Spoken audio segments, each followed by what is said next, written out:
Folks, the Winnipeg Jets continue to do pretty well this season. Things are going great. The vibes are pretty strong. And sure, the past month or so, maybe we've seen a bit of a dip in form, maybe some bad habits resurfacing, but overall, the Jets are looking all right. What about 5 years from now, though? Where are the Jets going to go after the next couple of seasons? We're going to talk about some major decision points and what I would like the Jets to build around on tonight's episode of Locked On Winnipeg Jets. You're Locked On the Hockey Jets, your daily podcast on the Winnipeg Jets. Part of the Locked On Podcast Network, your team every day.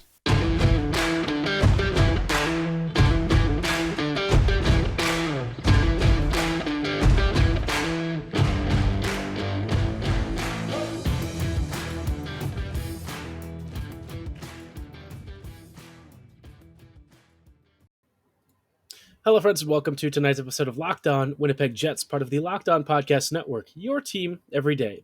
I'm your host, Harrison Lee, an avid Winnipeg Jets fan and an online blogger. You can follow me on Twitter at HLLivingLoco and at LO_Winnipeg Jets. If you like what you're hearing, be sure to like, follow, and subscribe on your favorite podcasting platform of choice, including Apple, Spotify, Google, Megaphone, Odyssey, and YouTube. Doing so is 100% free of charge and ensures you never miss another episode, but most of all, we just really love and appreciate your support. On tonight's episode is brought to you by FanDuel Sportsbook, official sportsbook of Locked On. Make every moment more. Visit FanDuel.com/LockedOn today to get started. Now, like I said at the top of the episode, the Jets are doing pretty well. They're second in the division. Maybe there's been a bit of a dip in form recently. Maybe the past month or two hasn't exactly seen the best of Jets hockey, but, Winnipeg, all told, given the roster situation, I would say the lack of off-season moves, generally speaking, and Winnipeg's own difficulties with recruiting free agents, this team is pretty all right, right? It could be better. I think the trade deadline has a lot of opportunity for the Jets to really climb and ascend to the top of the pile, but as it is, it's not bad. But I think the biggest question for me is, Winnipeg basically knows the next 2 years, and then after that, all bets are off. We have no idea what this team is going to look like in the future. We can barely figure out what it looks like beyond 2 years. And so I wanted to spend some time today talking about how I see the Jets really setting up their future and what I think could be a potential pathway that allows them to continue developing some prospects and making them integral parts of the team without necessarily going for the full rebuild. I think the Jets are very wary of that, and I think in a lot of ways I can understand and in some ways even agree with it. I've changed my tune over the past year or two after giving it consideration and kind of seeing, how this team has taken shape under Bones.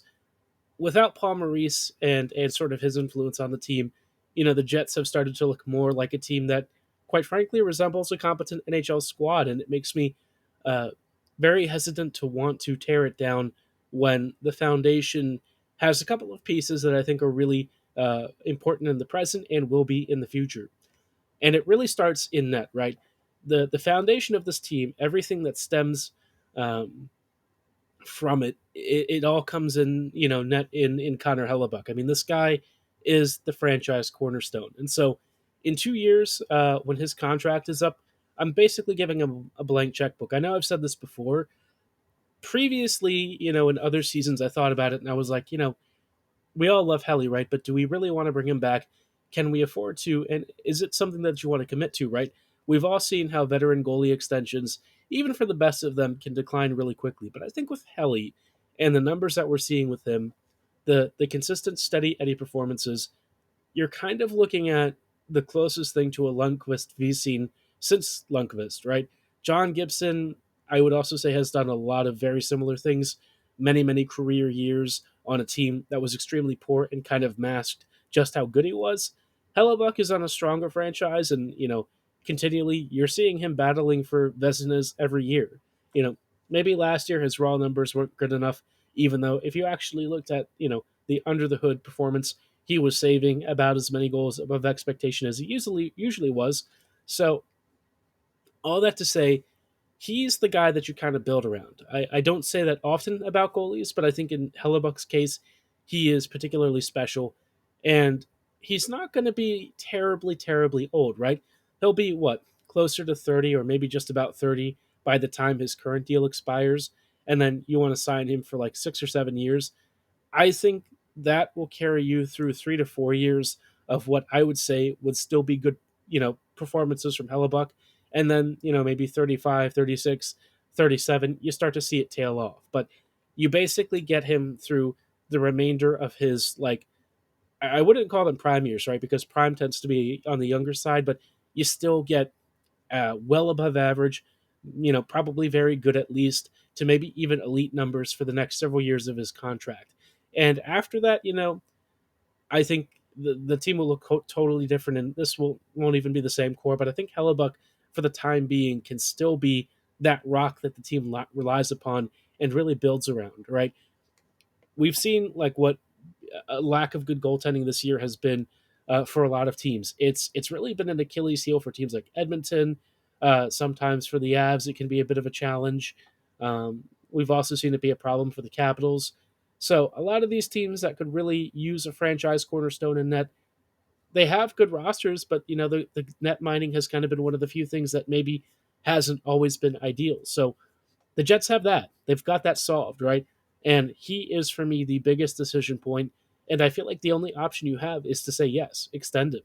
If you let him go, not only are you letting probably the best goalie that'll ever play for the Jets walk, but you're also, in all likelihood, letting one of the greatest goalies of all time go. And I just feel like, for me, even if it maybe goes against conventional wisdom, even if sometimes the data suggests it's a little bit riskier to do this, you just have to keep him. I mean, I don't think that there's any other choice. He's too darn good. He's been already a Vezina winner, and I think he'll probably have at least one more Vezina somewhere in his career future. So for the next 5 years, Hellebuck should still be our starter in net. Now, the next player and next decision point that I want to talk about is a little more complicated, and one that I think I'm still not really sure that I have a clear answer on, but I have a direction that I am leaning towards. We'll dive into this particular decision point in just a little bit, but before we go any further, I do want to shout out our friends and partners at FanDuel Sportsbook. This year, the only app that you need at your Super Bowl party is FanDuel, America's #1 sportsbook. We're really excited about our new sports betting partner, FanDuel, because they're the #1 sportsbook in America. If you're new to FanDuel, it's even better. They have so many great features that make betting on sports fun and easy. If you download FanDuel right now, you can bet on Super Bowl 57 with a no sweat first bet. You'll get up to $3,000 back in bonus bets if your first bet doesn't win. FanDuel lets you bet on everything from the money line to point spreads to even individual in game moments. In this case, you might say, how many touchdowns is Jalen Hurts going to throw, and pop a number down for the over under. Same for Patrick Mahomes. I might actually back Hurts here just because Mahomes' ankle is injured, but you never know. No matter what you choose, though, FanDuel Sportsbook is safe, secure, and easy to use. Best of all, you can get paid for your winnings instantly. Join FanDuel today at FanDuel.com/LockedOn to claim your no-sweat first bet on Super Bowl 57. That's FanDuel.com/LockedOn. Make every moment more with FanDuel, official sportsbook partner of the NFL.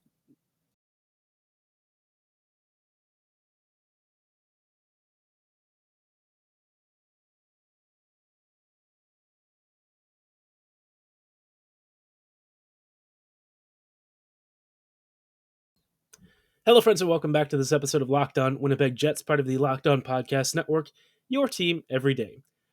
Thanks for making Locked On Jets, of course, your first listen of the day every day.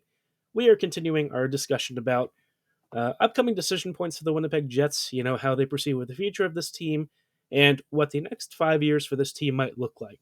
And I can only give you some insight into certain parts of the team. Obviously, we're all speculating at this point. 5 years might as well be like a century from now with how time moves in the NHL, but by the same token, you look back on it, it catches up to you really quickly. Just look about how, look at this team from 2017, 2018, a little over 5 years ago to where it is now, right? Huge change, a lot of departures, a lot of additions, and just a very different feeling around this team in what is ostensibly not that long of a time span in human years. And so for the Jets, there's huge decision points coming up. We just talked about Hellebuck being the biggest one, and I think you have no choice but to extend it. Mark Scheifele is where I think things start to get a little more complicated, right? Scheifele has been one of this franchise's uh, most unusual and very interesting success stories. A guy that many felt was overdrafted, was taken ahead of Sean Couturier, and a lot of people roundly criticized the Jets, thinking, Scheifele's projectables didn't really scream elite franchise center. And yet, what we've seen from Scheifele has been just that, an elite attacking franchise center with offensive dominance that at times has rivaled the best players in the league. I mean, he was on Team North America with McDavid, with Matthews and company. So we've seen Scheifele really raise his stock over the years, and we've also seen him drop it when he wasn't really feeling like he wanted to commit to the team under Paul Maurice. The the Kopp and Enstrom benchings in the Golden Knights series, the last few years of listless hockey. Scheifele hasn't really been as engaged as he was in his prime years. Now though, we're seeing him back again at his best, and with his contract running out pretty soon, I'm at a bit of a crossroads with him. On the one hand, I feel like the Jets can't really afford to let their number one center go. On the other hand, he's going to be nearing 30. And, with forward aging curves and the fact that Scheifele may not be the kind of guy who resists it as much, I have a hard time feeling like, uh, you know, a long term marriage with him is going to be Winnipeg's decision because, you know, there was friction earlier with management. We know that he does have some deficiencies in his game, especially defensively. But I guess the biggest question right now is, what is he going to be looking for? Is it going to be 8, 9, 10 million? If you're looking at 9 to 10, that's where I think you're starting to feel like you just can't do it. 8, I would say, is kind of like where I would say I'm sort of sitting. I don't feel like if you go beyond 8 to 8.5 that it's really something the Jets can afford to do. Winnipeg has a lot of contract extensions coming up, and a lot of players who are a bit younger than Scheifele is, and will need some pretty big deals. And I just think, as much as I love Scheifele, if he's looking for like 9 to 10, you probably should let him walk, which is crazy to say because he is a phenomenal center. But I think in terms of Winnipeg's long term future, you also don't want to find yourself attached to a contract that prevents you from having roster flexibility, especially if you feel like you need to retool. And I think the problem for Mark is we don't really know how many years after his, age 30 year that he's going to be super productive. My guess is like the first 3 to 4 years of his contract, he'll be very good. But after that, you're going to see the dive, maybe even earlier than 3 to 4 years. I can't say for certain, but I think for me personally, I'm leaning towards no at bringing him back, even though my I guess heart says yes. The brain side here is kind of what I'm leaning towards.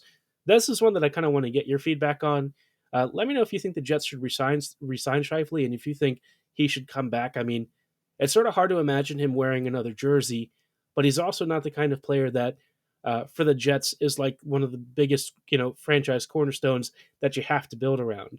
I think that he is a player that is certainly part of the core, but long term, is he the guy that's going to be staying here forever? I don't know. And if he wants a lot of money, I would say let him chase it. The Jets might not be the team that can give it to him, but somebody will, and I think he deserves it. So we'll see how it goes. If he wants to come back for like 8.5 by like 6 or 7, yeah, that's a little more doable. I think that's a little more, I would say, palatable. But beyond that, you're starting to push into territory that I think is going to be hard for the Jets to say yes to. So let me know your thoughts on that. What would you give Scheifele if he wants to return? Is there a price that you walk away from? Drop your comments and feelings below. We'll talk about a last decision point for the Jets in just a little bit, and how Winnipeg long term should feel about building the future of the core.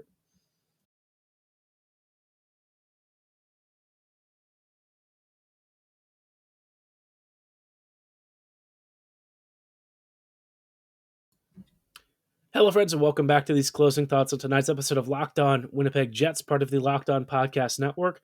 We're just wrapping up really quickly with some final thoughts on kind of the future direction of the Jets, 5 years down the road. What does this team really want to pursue? I still think that at the end of it, Hellebuyck, Scheifele, Kyle Connor, Nikolai Ehlers, I think all of those guys in some capacity will still be around. Beyond that, I don't really know. Morrissey, I'm sure, will be back. But, players like DeMello, Dylan, Schmidt, I think those guys will probably have departed by then. I think it's time for the Jets to start thinking about, with the next iteration of the team, what skills and tool sets do you really want to emphasize?